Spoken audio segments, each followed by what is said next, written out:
먼저 해봐야 할 텐데요. 하이투자증권 이비즈니스팀의 이성호 부장 모셨습니다. 안녕하세요. 예, 안녕하십니까. 네, 오늘도 여러 가지 키워드 알아볼 텐데요. 첫 번째 키워드 화면으로 만나보겠습니다.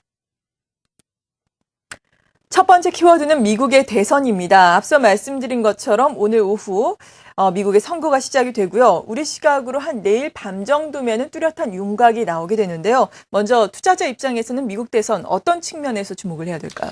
예, 일단 뭐 한국 시간으로 오후 2시부터 대선이 시작이 됩니다. 내일 오전 10시면 모두 끝나게 되는데요.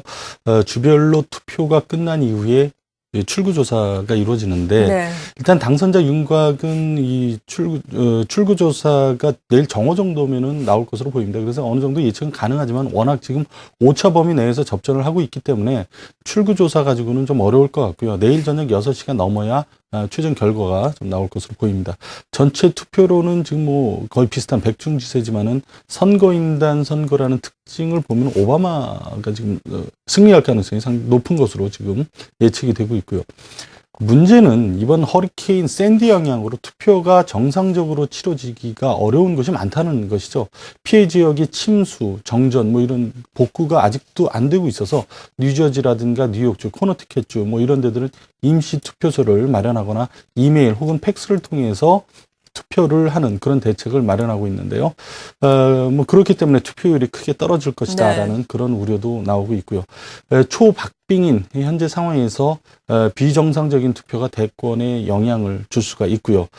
패자가 여기에 또 결과 이의를 제기를 하면은 미국 정치권이 굉장히 혼란의 소용돌이로 빠져들 수도 있다. 그게 네. 지금으로서는 가장 큰 우려입니다.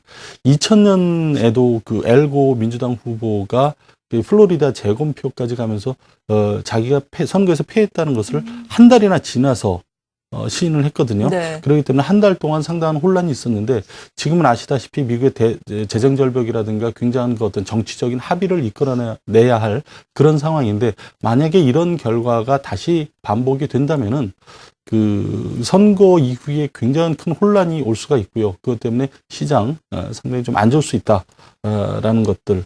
그거는 좀 감안을 해야 될 것 같습니다. 그렇지만은 뭐 그렇게 될 가능성이 그렇게 높지는 않고요. 그러겠죠. 일단 뭐 정상적으로 선거가 마감이 되고 승자가 윤곽이 잡히면은 뭐 시장에서는 일단 누가 되든 간에 불확실성 하나가 제거됐다. 그렇기 때문에 시장에는 일단 호재로 작용할 가능성이 높다라고 생각합니다. 네, 아무쪼록 미국 대선 깨끗하게 끝이 나서 불확실성 해소 확실하게 됐으면 하는 바람입니다. 결과에 또 주목을 해봐야 되겠고요. 두 번째 키워드 이어서 알아봅니다. 두 번째는 그리스입니다. 7일 긴축안 표결을 앞두고 우려의 목소리 커지고 있습니다. 그리스 또 총파업 이야기까지 나오고 있는데요. 그리스의 문제가 시장의 발목을 다시 잡을 가능성은 어느 정도로 보십니까? 뭐 상당히 좀 낮지는 않다라고 보고 있습니다. 예.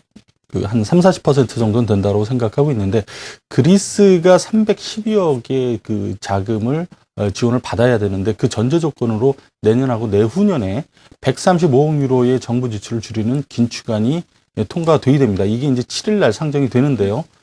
그리스 연립정부를 구성하는 세계 정당 의원수가 177명입니다. 그래서 300명의 과반수 150명을 넘어서 통과 가능성이 높았지만 최근 들어서 변수들이 나타나고 있다라는 얘기죠. 3개 정당 중에서 일단 민주좌파가 긴축안에 반대를 하고 있고요. 또 2010년 당시 프랑스 재무장관이었던 라가르드 IMF 총재가 스위스은행의 거액을 빼돌렸던 그리스의 유력 인사 2,000명 명단을 그때 당시 그리스의 재무장관한테 전해줬습니다. 네. 근데 이 재무장관이 2명을 거친 동안에 이거를 문제화하지 않고 이제 묵인을 해버렸거든요.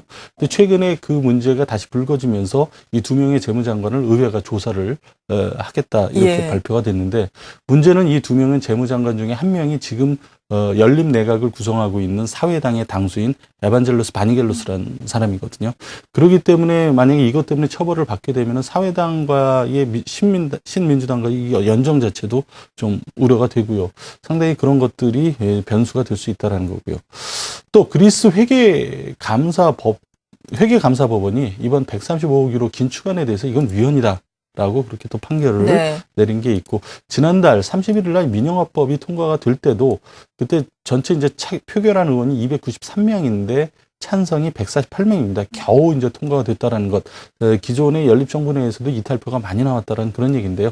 그렇기 때문에 7일 날 이 그 긴축안이 통과가 되리라고 확신하기가 좀 어려운 그런 상황이고요. 11월 중순이면 현금이 고갈되는 그리스 입장에서는 어떻게든 의회 통과가 돼서 지원금을 받아야 되는데 지금 뭐 여러 가지 분위기가 좀 어려운 쪽으로도 가고 있다라는 거고, 만약에 통과가 안 될 경우에는 그렉시트에 대한 우려감이 다시 전 세계 증시를 압박할 수도 있는 그런 상황이기 때문에 이 부분 통과가 되는지도 뭐 요번 7일날 결판이 날 테니까요. 네. 잘 지켜봐야 될 것 같습니다. 네. 7일 긴축안 의회 표결이 제대로 이루어지는지 우리가 봐야 되겠고요. 아무튼 이렇게 뭐 총파업이다 여러 가지 이야기가 나옴에 따라서 또 12일에는 유로존의 재무장관 회의가 있습니다.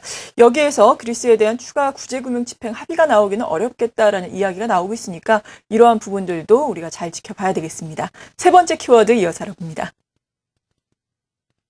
1900선 지지라고 키워드를 주셨습니다. 일단은 지금 1900선은 지지가 되고 있습니다. 1900선 안착에 성공을 하면서 다시금 1900에 대한 신뢰를 회복할 수 있을지 궁금한데요. 어떨까요? 예, 뭐 경기에 대한 우려 때문에 1900선 잠깐 깨졌습니다만 네. 최근 들어서 경기가 터닝하고 있다는 시그널들이 여기저기서 나오고 있습니다. 우리나라 같은 경우도 9월 관광업 생산이라든가 10월 수출입 동향 같은 게 상당히 양호하게 나오면서 경기 터닝 시그널이 나오고 있고요. 아시다시피 중국도 9월 수출하고 산업 생산 뭐 좋게 나왔고요.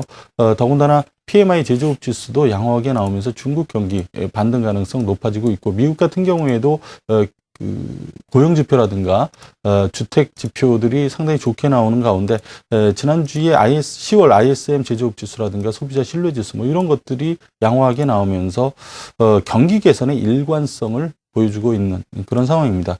아직 유럽의 경기 회복은 좀 요원한 상황이지만은 전반적으로 미국, 우리나라, 중국 경기 개선 3분기 바닥론이 힘을 얻고 있는 그런 상황인데요.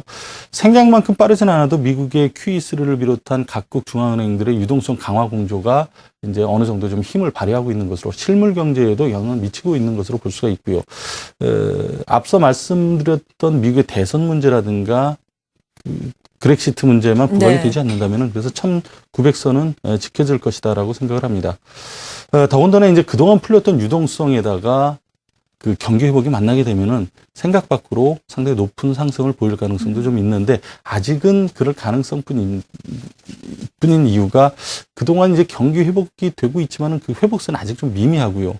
확실히 경기가 회복되고 있다는 시그널, 좋아진다라는 그런 것들이 아직은 안 나오고 그냥 바닥은 쳤다 그런 정도이기 때문에 적극적인 배팅을 하기는 좀 무리가 있습니다만은 어쨌든 턴어라운드 한다는데 일단 의미를 좀 둘 수가 있다.